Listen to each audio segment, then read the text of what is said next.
Now, it's safe to say no one has done as much hating on Khabib Nurmagomedov as I have.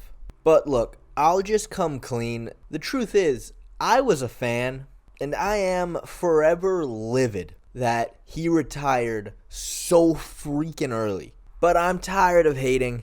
In fact, I've got a very hot take today, and who knows, there might actually be some praising here.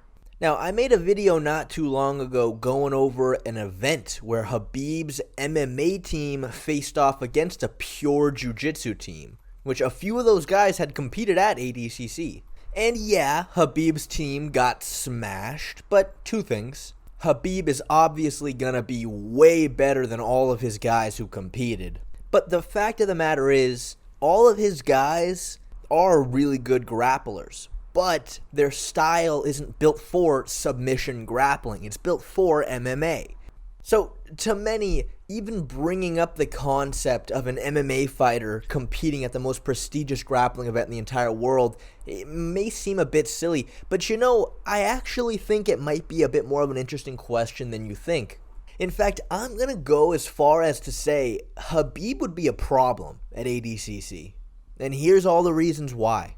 Just looking at the rule set for the tournament, how it works is the first 5 minutes of the match, there's no points. Then for the last 5 minutes, you get points for takedowns, you get points for passing the guard, you get points for taking the back, and obviously you automatically win with a submission. Now, just based on what I've said already, you can see why having high-level wrestling is important under this rule set.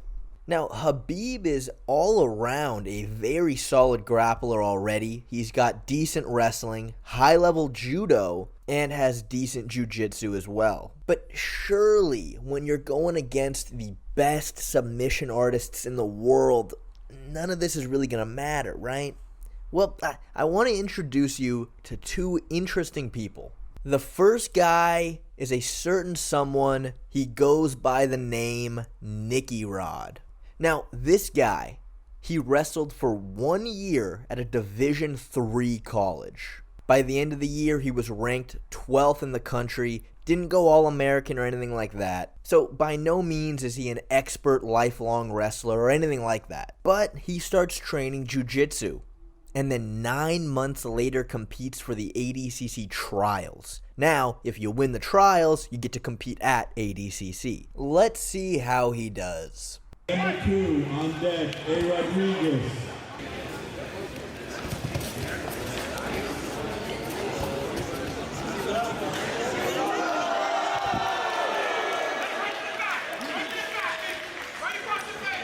Deck, T. Spriggs, and Albin. In the hole, W. Tackett, D. Akbari, Nat 3 in the hole. That is a bronze medal.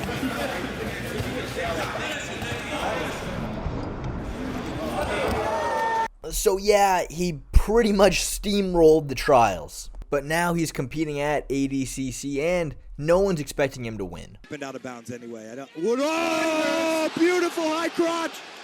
Oh, the crowd are on their feet, and that's time. We named his little passing sequence the Orlando Jam. Oh, Rodriguez gets the big man to his back. Oh, gets to the back of Orlando. Wow. Has a choke on. So well. And Rodriguez's passing is just side to side, very athletic. Almost gets to the back of Cyborg once again on that top spin. Cyborg grabbing a leg, trying to get a reversal, getting up. Oh, takes the big man down.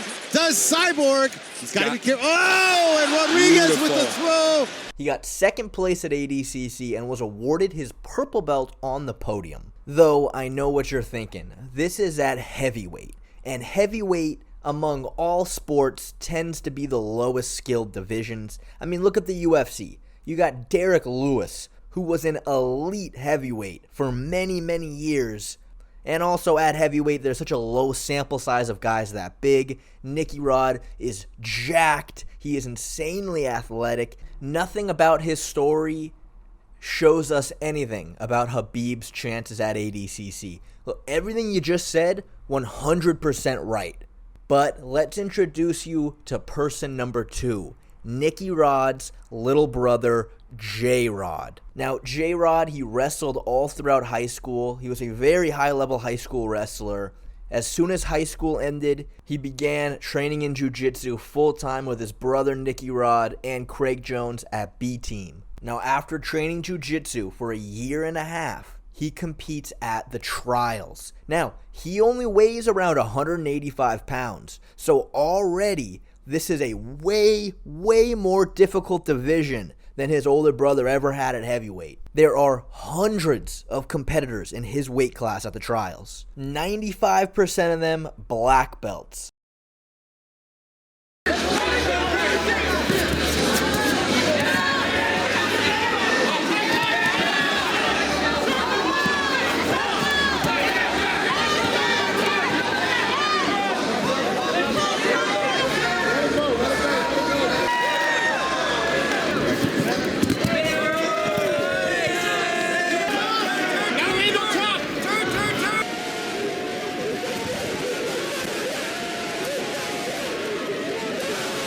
Some amazing performances. Oh, wow, look at that duck under to the back. Right away, one hook in, body triangle, arm around the neck. Jay Rodriguez is gonna get this. A minute. Oh, and there he goes. So J-Rod wins the trials all by subs. Every single match was a sub. He makes it to ADCC. First round is going up against Pedro Marinho, one of the best guys in the world at that weight class. They have a pretty close match. J-Rod is so close to scoring at the very end to tie it up, but he doesn't, and he loses first round. But let me just put this in perspective for you in case you've forgotten. J-Rod has only done jiu-jitsu for a year and a half, and he grew up wrestling. ADCC, it's not a pure jiu-jitsu tournament. If it was a pure BJJ tournament, it would be sub only. Only way to win is a sub and there's no points. But that's not what it is.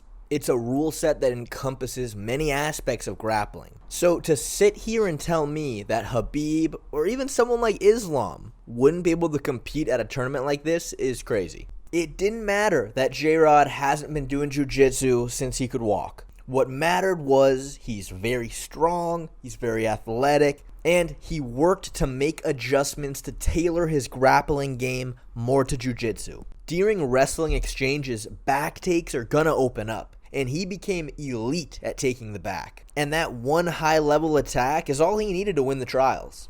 So it's kinda hard to say Khabib has no shot. But could he actually win? Well, most likely he'd compete at the 77 kilogram division, which is just about 170 pounds. He's got some stiff competition in that weight class, but here's where Khabib is a problem. If you choose to stand with him, you're playing a dangerous game. His wrestling out in the open, it's not the best aspect of his grappling. But if you clinch up with him, his foot sweeps, his throws are going to be very high level. Try to shoot a single leg on him. He loves grabbing a front headlock and going for a sweep. He is extremely strong and has very good cardio for an event like this. The only person in his division that I think would match his cardio would be Cade Rotolo. Other than him, he'd really put a pace on a lot of these guys. Give him someone who likes to play the top game, and you have a very winnable matchup for him. Without a doubt, positionally, he's going to be very good. Now, to get into where he may struggle. 1, submissions. He doesn't typically go for submissions like a jiu-jitsu guy does. Khabib finds his submissions through breaking his opponents down, tiring them out, and then taking whatever submission they're leaving open. But as far as jumping on a submission and having a high ability to finish it, that's not really what he does. And if he were to go against someone like Lachlan Giles and Nicky Ryan, someone who's going to pull guard and attack the legs, he's going to run into some issues. Now, entering into his legs is going to be a lot easier said than done. If he's in top half guard, he's going to be sprawling his back leg out hard. But eventually he's gonna need to try to pass or he's gonna get a negative for stalling. And the second he passes, that's where the leg entries are gonna open up. And if you got really deep in on the legs, I don't think he's gonna have a very high ability to defend from there. With all this being said, it's safe to say that there's no way he wins an ADCC title. That just isn't possible. 10, 15 years ago, maybe. The sport of jiu-jitsu has grown a lot in just the last few years. The skill level at the very top is just too high. With that being said though, Khabib is not an easy match for anybody in the division, but at the end of the day, unless he really took the time to acclimate to the sport of submission grappling, he's just going to get outskilled in too many positions. But imagine a scenario where directly after Khabib retires from MMA, he decides, all right, I'm going to grapple full time. He took a few years off to really learn leg locks, really get his guard passing down. If he got to the point where his back taking was really high level, the whole division's on notice, and that's a fact.